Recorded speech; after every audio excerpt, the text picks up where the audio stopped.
Hello বন্ধুরা, চলে আসলাম একটা ছোট্ট ব্লগ নিয়ে। কোথায় যাচ্ছি জানো?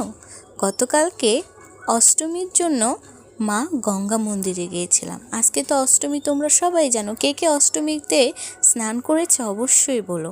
এটা ছিল রঘুনাথজির আখড়া। আর এই দেখো, মা গঙ্গার মন্দিরে বলতে বলতে চলে আসলাম পুজোর জন্য কিছু দিতে। মা দিতে এসেছিল, সাথে আমিও চলে আসলাম।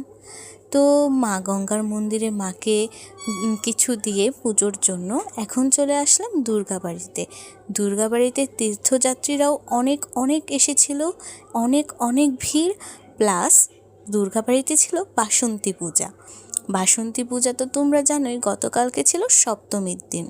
এই দেখো কত কত মানুষের ভিড়, তীর্থযাত্রীরা, কত মেলা বসেছিল, অষ্টমীর মেলা প্লাস বাসন্তী পূজা, মানে দুইটা অকেশনেই পূজায় একসাথে পড়েছে, মা গঙ্গা আর মা বাসন্তীর পূজা।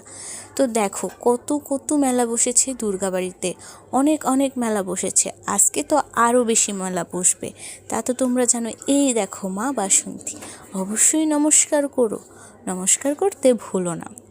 আর দেখো কত কত তীর্থযাত্রীরা এসেছে ব্রহ্মপুত্র নদে স্নান করার জন্য।